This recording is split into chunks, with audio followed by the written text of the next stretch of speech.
Juste avant, je voudrais qu'on évoque la mort d'un homme. On n'a pas l'habitude ici d'y passer du temps quand c'est des personnalités connues. Mais cette mort va susciter, n'en doutons pas, un très fort retentissement. Il s'agit de Grishka Bogdanov, un des deux jumeaux Bogdanov, âgé de 72 ans. Grishka Bogdanov est mort à l'hôpital du Covid. On apprend qu'il n'était pas vacciné par conviction. Et brusquement, c'est comme un coup de projecteur qui est donné sur ces non-vaccinés dont on parle souvent, généralement sans pouvoir les connaître. On a parlé d'une famille dans les Vosges, ici même. On a parlé d'autres personnes. Là, pour la première fois, c'est une personnalité. C'est quelqu'un d'assez célèbre. Donc on met un visage aussi sur ces millions de non-vaccinés dont on dit souvent qu'ils ignorent tout.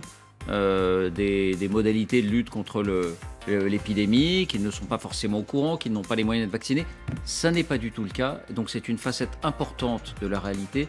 Et je voudrais vous entendre là-dessus, même brièvement. D'abord, ce qu'on sait précisément de cette disparition. D'abord, bien sûr, on a une pensée pour sa famille et pour ses proches. Que sait-on précisément des circonstances de cette disparition d'un point de vue médical? C'est ce qui nous intéresse ce soir. Voici les indispensables avec Baptiste Moreau. Bonsoir Baptiste. Bonsoir David, bonsoir à tous. D'abord, Grishka Bogdanov, c'est une figure, j'allais dire familière, que tout le monde connaît quasiment, ne serait-ce qu'à travers le petit écran. Oui, et puis à travers le duo emblématique qu'il incarnait avec son frère, on les voyait toujours ensemble. Grishka, donc, qui est à gauche sur cette photo, et Igor Bogdanov, à droite, son frère, d'origine autrichienne. Tous les deux étaient docteurs en physique et en mathématiques, et ils se sont fait connaître en créant et en animant cette émission Temps X, émission de science-fiction diffusée sur TF1 entre 1979 et 1987.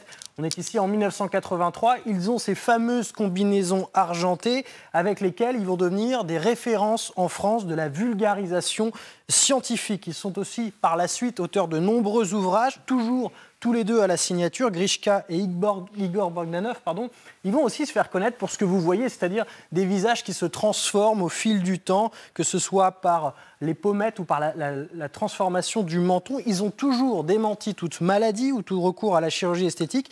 Et par là, ils ont cultivé un mystère autour de cette transformation physique. Et donc, on a appris cet après-midi la mort de Grishka Bogdanov à 72 ans, mort du Covid. Mort du Covid. Donc, est-ce qu'on en sait davantage ? Oui, il avait contracté la maladie au début de ce mois de décembre et son état s'est dégradé par la suite. Symptômes très inquiétants qui ont nécessité une hospitalisation. Le 15 décembre dernier, Grishka Bogdanov est admis dans ce service de réanimation de l'hôpital Georges Pompidou. On est à Paris et c'est donc dans ce service-là qu'il est décédé aujourd'hui. C'est en début d'après-midi que son agent a annoncé sa mort. Le fait saillant, c'est que plusieurs sources nous l'ont confirmé. Plusieurs sources proches des deux frères. Grishka Bogdanov n'était pas vacciné. Il était même connu par ses proches pour être un opposant à la vaccination. Un de ses proches nous a même confié, nous demandant de respecter son anonymat, cette phrase « anti-vax, est mort du Covid, désolant, 3 petits points ». La deuxième information importante, toujours donnée par ces sources-là, on a appris que son frère Igor avait lui aussi été admis en service de réanimation à l'hôpital Georges Pompidou à la même date, c'est-à-dire le 15 décembre. Il s'y trouve toujours. Et Igor Bogdanov, comme son frère, n'est pas vacciné. Merci Baptiste. Voilà pour ces premiers éléments. Mais immédiatement, il y a eu un premier débat sur les réseaux sociaux sur le fait précisément qu'il n'était pas vacciné. D'abord, Perico, je crois que vous les connaissez bien. Oui. Connaissiez bien Grishka Bogdanov et son frère. Est-ce que vous saviez, est-ce que vous confirmez qu'ils n'étaient effectivement pas vaccinés ? C'était deux hommes qui sont tournés, il y a toujours un de vivant, et j'espère qu'il va s'en sortir, tournés vers l'avenir. Ce sont des théoriciens, et souvent ils aimaient, avant tout le monde, émettre des théories. Et quelquefois ils ont eu raison, quelquefois ils ont eu tort, mais ils prenaient des risques, souvent. Alors ça pouvait considérer sur d'autres phénomènes scientifiques ou planétaires, mais ils avaient toujours des théories très arrêtées, et on était toujours un peu interpellés par cette façon très péremptoire de dire « mais tu vas voir, ça va pas se passer comme ça ». J'ai eu l'occasion de discuter avec eux. Là, ils ont pris un risque énorme. 72 ans, ils ont une expérience, ils sont érudits, ils sont spécialistes. Voilà, honneur à sa mémoire. J'allais dire, il est mort conformément à son opinion. Voilà, il a pris la responsabilité, il savait bien qu'il y avait des morts chez les gens qui ne se vaccinaient pas, peut-être a-t-il considéré que lui échapperait, ou qu'il voulait prouver que le vaccin n'était pas obligatoire. Eh bien, il a mené une bataille, il a mené un combat, visiblement il l'a perdu, je ne sais pas si c'était ses valeurs à lui, mais en tout cas il faut le prendre comme ça, il assume. Il ne se vaccine pas, il sait... Alors je ne sais pas s'il y avait comorbidité dans la physiologie d'Igor Bogdanov, mais enfin il prend sa responsabilité, j'allais dire politique. C'est une responsabilité politique d'un personnage public, c'est un personnage connu. C'est quelqu'un qui s'est penché sur ces questions. Et il en meurt. Bon, ben, il faut savoir assumer. Voilà, il faut mourir pour des idées. Il est peut-être d'une certaine façon mort pour des idées. On saura s'il s'est trompé ou pas trompé. Enfin, pour l'instant, c'est vrai que c'est... Après, vous savez... C'est difficile d'entendre cette réflexion en même temps. S'il s'est trompé ou pas trompé, visiblement... Je me souviens de la mort de Patrick Devedjian, qui est vraiment la première personnalité politique qui meurt très vite en mars. Il n'y avait pas de vaccin à Péricole. C'est pour ça. Et je me suis dit, mon Dieu, ça y est, ça donc touche... Non, mais je m'étais dit, ça touche donc tout le monde. Il n'y a pas plus de gens protégés parce qu'ils sont dans des sphères ou des milieux où on aurait des raisons d'être un peu plus prudent ou vigilant. C'était le début. Patrick, il y avait des gens qui n'étaient pas vieux, 75 ans, qui étaient en pleine forme, si je puis dire, qui part comme ça. Il y en a eu d'autres derrière. Et là, on a quand même quelqu'un qui a les éléments scientifiques, j'allais dire médicaux. Tous les éléments. Pour savoir. Il considère que non. Eh bien, ça, voilà. Et ça veut donc dire qu'il s'est déjà trompé. Sur ce coup-là, visiblement, il s'est trompé et il a payé cher. Voilà. Faut respecter les choix individuels. On est dans une position un peu délicate. Ah oui. Quand une personne a disparu, on pense d'abord à elle, on pense à ses proches, c'est un drame. Mais qu'est-ce que ça suscite en vous comme réflexion ? On touche du doigt brusquement le fait que, oui, des gens très éduqués, très informés, très instruits, passionnés même, on peut le dire, par ces domaines, ont fait le choix délibéré de ne pas se vacciner, sans doute en connaissance de cause. Aujourd'hui, pensez-vous que cette mort puisse avoir un impact, d'une certaine manière, sur le débat public ? Moi, je Pascal. Ajouter peut-être une petite précision quand même sur leur rapport à la science. Les frères Bogdanov... Oui, il était très discuté, ce rapport. Très discuté. Il y avait Controversé même. Pardon ? Et controversé. Et controversé. Donc, c'est pour ça que je dirais... je n'ai pas la connaissance des frères Bogdanov comme vous l'avez pu l'avoir d'un point de vue personnel, mais c'est vrai qu'on peut quand même s'interroger sur véritablement voilà, leur rapport à la science qui était quand même bien particulier, controversé. Ils ont été attaqués, bon, ils ont gagné leur procès en diffamation, mais leur légitimité d'un point de vue scientifique sur certaines de leurs thèses était voilà, contestée. Donc, je mettrais juste ça sur la table pour aussi mettre un petit peu en perspective le fait qu'ils étaient conscients, ou ils avaient connaissance véritablement de ce que peut représenter le danger du virus du Covid, par rapport sans vaccin. Voilà, sans vaccin. Je mettrais juste ça sur la table quand même. Après, je mettrais un deuxième point qui est que la question du vaccin, ça touche la question du corps. Et dans une période de très très grande incertitude, la seule chose que les gens maîtrisent encore à peu près, c'est leur rapport au corps. Donc, comme on le sait aussi, c'est pareil, les frères Bogdanov, encore une fois, je ne les connais pas, je ne suis pas une spécialiste des frères Bogdanov, mais on voit bien que ce sont des personnalités qui, la question de leur rapport à l'apparence, au corps, était bien particulière aussi. Donc, je ne sais pas s'il y a un lien, mais en tout cas, on peut aussi s'interroger. Est-ce que cette disparition, Emmanuel, peut et doit nous enseigner quelque chose ? Nous, on s'est dit qu'il fallait en parler. Parce qu'encore une fois, il y a toujours ce débat sur la vaccination, c'est qu'une part, on a du mal à la mesurer, des personnes non vaccinées, c'est par choix. C'est par choix délibéré. Et je me souviens, il y a quelques mois, au-delà de ce cas précisément de Grishka Bogdanov, on a parlé ici sur ce plateau d'une famille des Vosges qui s'était contaminée entre elles et 3 personnes de la même famille étaient décédées la même semaine à l'hôpital. Et on avait dit ici que voilà, l'antivaccinisme, parfois, c'était le fait de gens qui étaient un peu isolés du monde, qui n'étaient pas forcément très, très au courant, pas très forcément bien informés, ou enfin, voilà, un peu à l'écart de la vie et du tumulte médiatique. Là, effectivement, il y a quand même une résonance tout à fait particulière parce que Grishka Bogdanov, comme son frère, étaient des gens qui avaient fait profession de vulgarisation scientifique, alors avec toutes les nuances que ça comporte, et effectivement, leur rapport à la science était controversé. Mais des gens comme ça, autour de nous, on en a tous. Des gens qui sont pas isolés, qui sont formés, qui sont instruits, qui sont érudits et dont on a l'impression à un moment qu'ils déconnectent totalement avec une forme de réalité scientifique pour mener une sorte de combat politique contre le vaccin. Et c'est à ce moment-là, je pense que les choses ont déraillé. C'est quand le vaccin est devenu, le choix de se vacciner ou pas est devenu non pas un choix personnel et un choix sanitaire, mais un choix politique.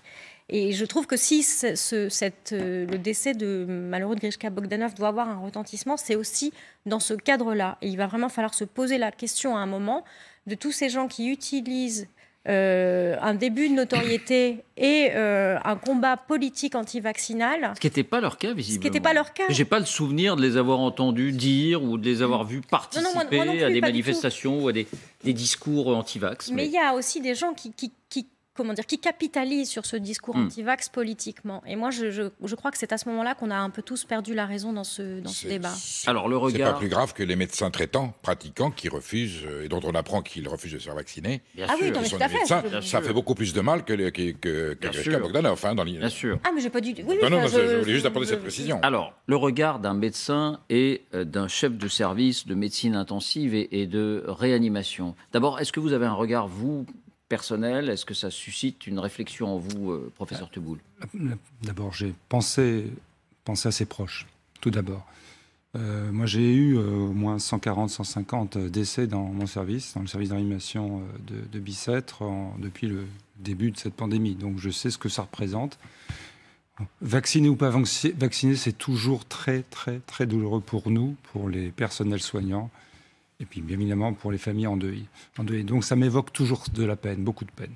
La deuxième chose, c'est que on a tous connu, en tout cas notre génération, la mienne, les frères Bogdanov au début, on avait une grande admiration pour les Bogdanov. Justement, par la divulgation de leur savoir scientifique, ils nous ont fait découvrir beaucoup de choses.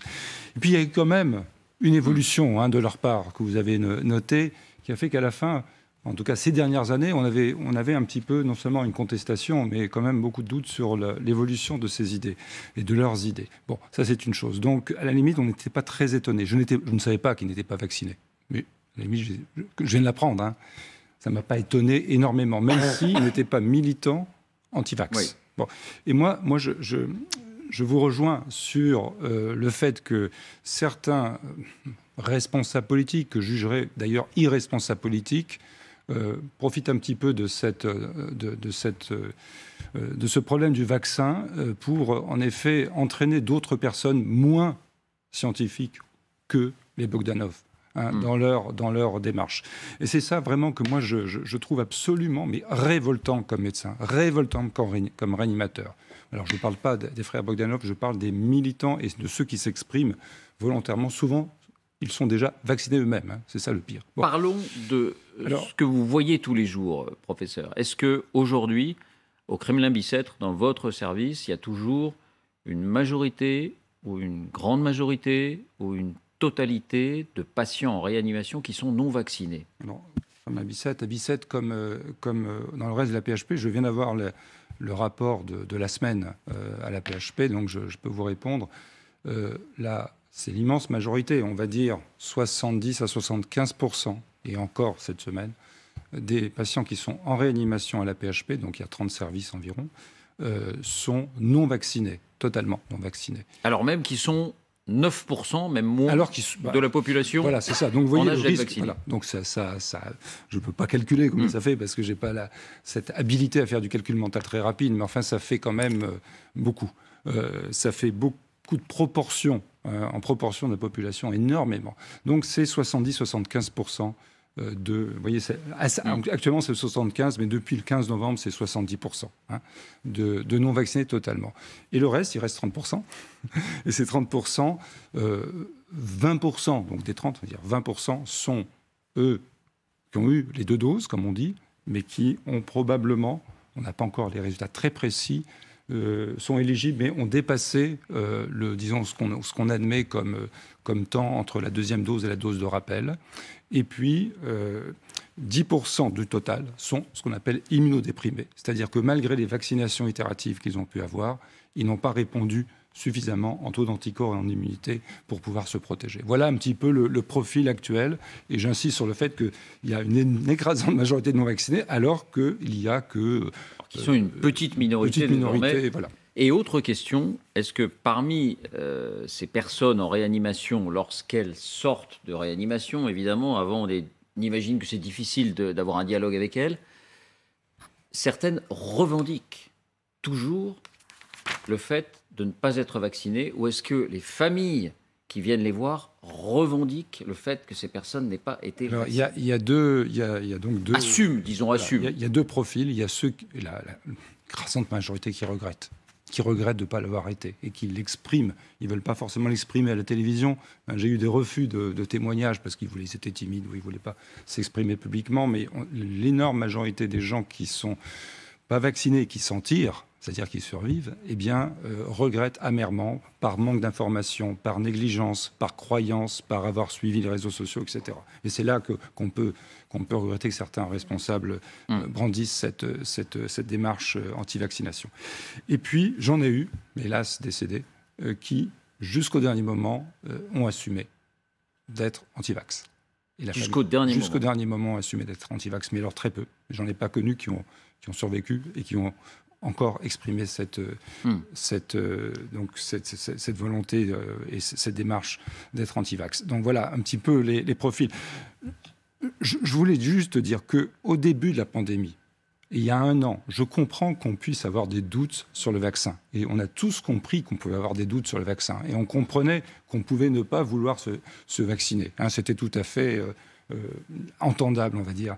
Actuellement, on a des millions, des milliards probablement de vaccinations qui ont été faites dans le monde et il n'y a pas d'effet secondaire grave, en tout cas rien à ma connaissance qui soit remonté. On n'a jamais eu, moi j'ai eu à peu près 550. On vous dira 1 an, c'est pas suffisant comme recul. Non. Vous savez tout ce qu'on entend. Non. Pour les vaccins, quand on n'a pas d'effet secondaire dans les 15 jours, 3 semaines qui suivent la vaccination, on n'en aura jamais.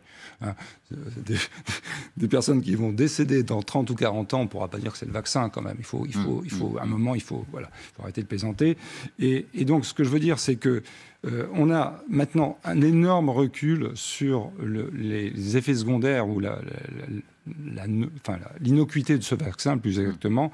Et donc, c'est difficilement entendable de ne pas se faire vacciner. Et d'autant que la contagiosité allant en augmentant, il est difficile pour un non-vacciné actuellement de ne pas être touché par le virus. C'est ce que j'ai appelé dans une émission précédente avec Amélie Carouer le syndrome du VV. On est soit vacciné, soit on a le virus, soit on a les deux, mais on ne peut pas échapper au V. On ne pourra pas, en tout cas. Avec Omicron. Avec Omicron, on ne pourra pas échapper au V. Vaccin ou virus, ce sera difficile. Ou alors, il faut se planquer dans ces montagnes. Voilà à peu près ce que je voulais dire. Oui, Perico. Oui, avec ce petit bémol, j'ai mes 3 doses, je suis pro-vaccin, j'allais dire militant. Avec ce bémol, professeur, est-ce que c'est bien vraiment un vaccin? Quand on en est à suggérer la 4e dose, pour moi, un vaccin, j'ai relu le Robert, c'est quelque chose qui immunise. Alors, est-ce qu'on peut parler de méthode préventive très efficace sans laquelle il y aurait eu des millions de morts? Est-ce que le corps scientifique peut reconnaître que ce n'est pas tout à fait la définition du vaccin conventionnel, justement pour jouer frangé avec les antivax? Ne pas leur dire que c'est leur remède miracle, c'est pas vrai.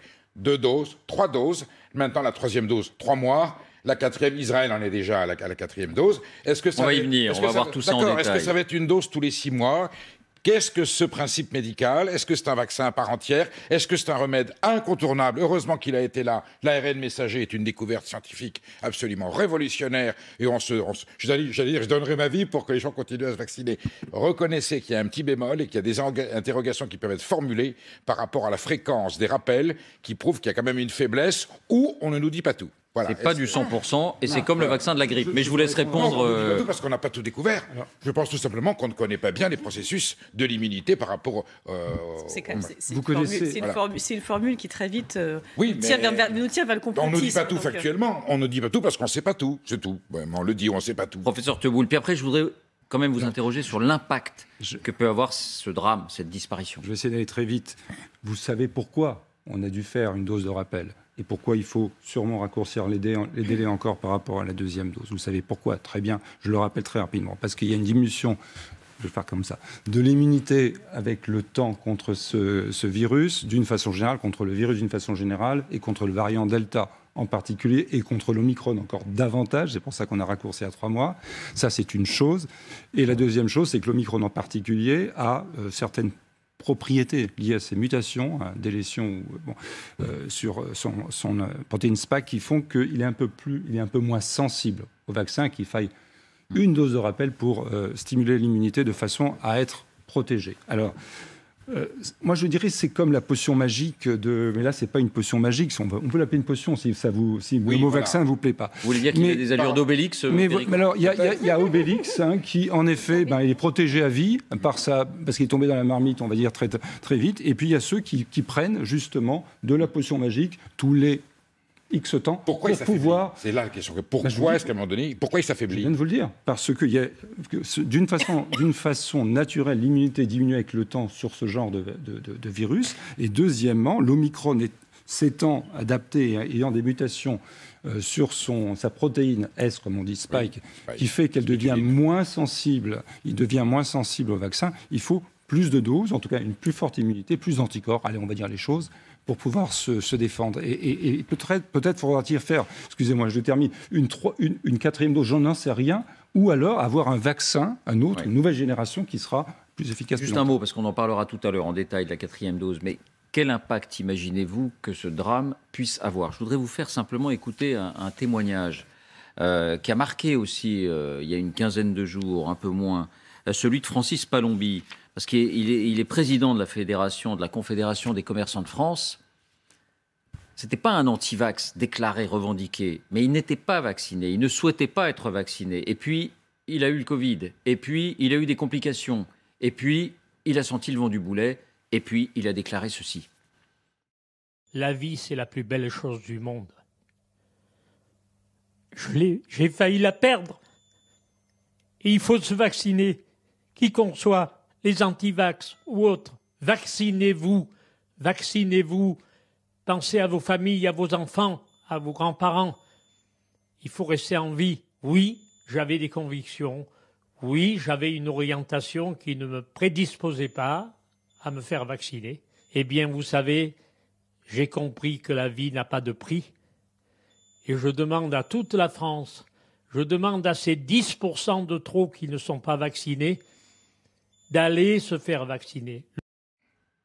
Voilà. Alors, ça peut avoir certainement un impact. Mais que dire d'une personnalité connue comme les Bogdanov? Même si, on l'a rappelé, ce n'était pas forcément des références en matière scientifique, c'était néanmoins des personnages familiers que beaucoup ont connus pendant leur enfance. Temps X, c'était dans les années 80. Est-ce que ça peut avoir un impact d'après vous, tout simplement, Pascal? J'ai envie de savoir un peu, je ne mesure pas non plus tellement quelle est leur fan base, si je puis dire. Est-ce qu'il y a beaucoup de gens qui étaient encore derrière eux? Est-ce qu'ils avaient derrière eux une véritable communauté qui les suivait? Donc ça, c'est une interrogation qu'on peut avoir et voir du coup mesurer à cette aune-là l'impact d'un tel drame.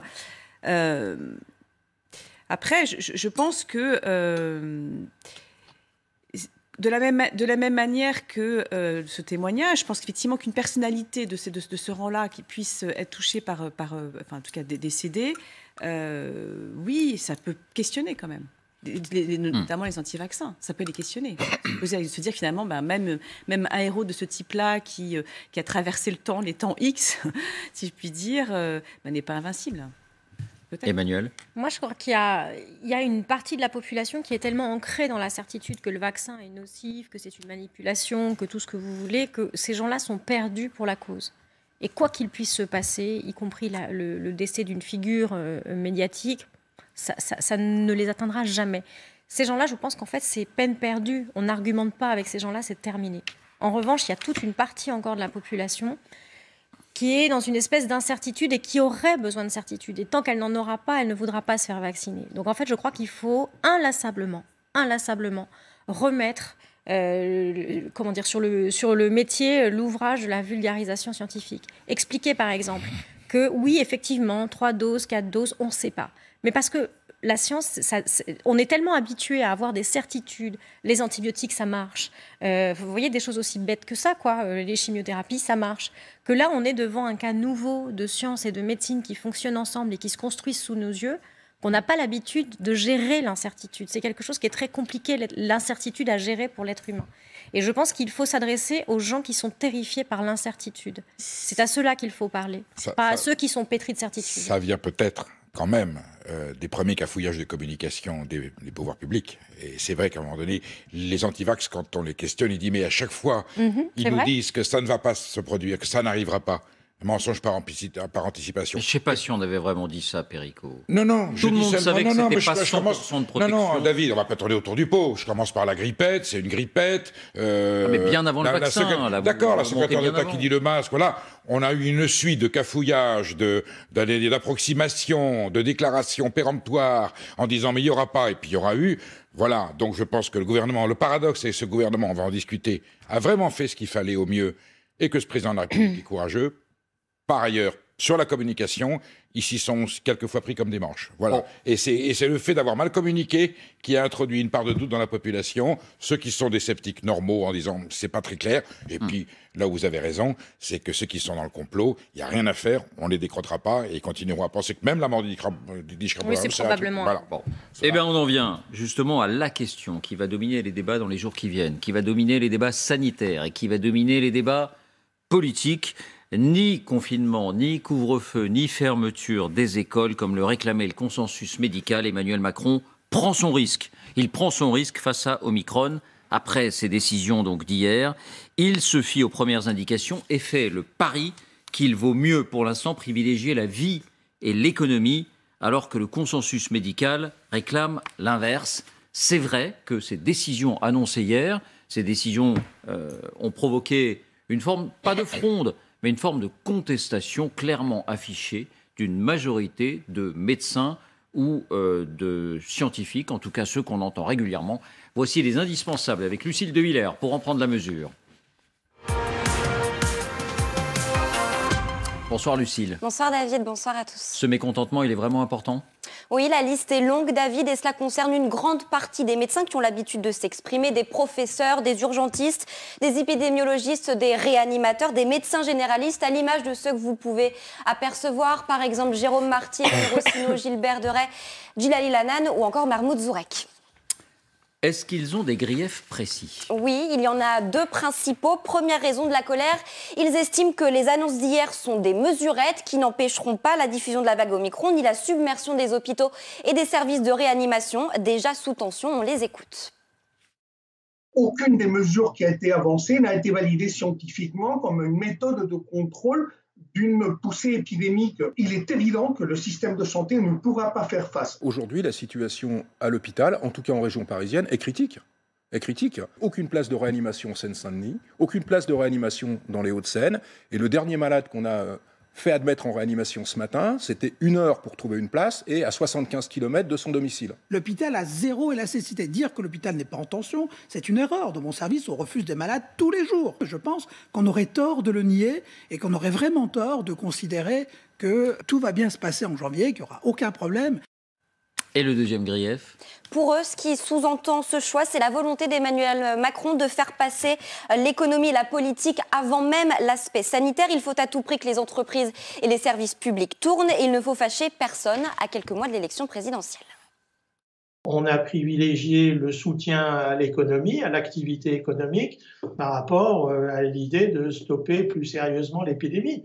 C'est une question de curseur qui est mis d'un côté plutôt que de l'autre. Clairement, il y a un arbitrage politique qui a été fait entre le contrôle de l'épidémie et la vie de la société. C'est une décision politique. D'un point de vue sanitaire, Olivier Véran l'a dit, si on veut arrêter la progression du variant, on ferme tout, on confine. Ces mesurettes ne changeront rien. Je trouve très inquiétant de constater qu'en fait, le planning électoral prend le dessus sur la crise sanitaire, parce qu'on pourra retourner le problème dans tous les sens. En fait, aujourd'hui, on ne veut pas faire le plan santé, et puis surtout, on ne veut fâcher personne. En clair, Emmanuel Macron fait le pari que la vague Omicron ne sera pas si grave et le pari qu'elle ne durera pas longtemps. Les mots sont forts pour l'épidémiologiste Dominique Costagliola. Avec le variant Omicron, on joue à la roulette russe. On espère encore que cette vague sera cool, qu'il s'agira d'une vague éphémère avec des cas peu sévères, mais ce ne sont pas les signaux qui nous parviennent. Et c'est aussi ce que craint le professeur Éric Côme. On l'écoute. C'est un pari qui est fait sur la gravité du variant Omicron, qui serait plutôt un pari sur le fait que c'est moins grave, ce qui est tout à fait possible, mais ce dont on n'est pas encore complètement certain. Merci Lucille. Alors tous les médecins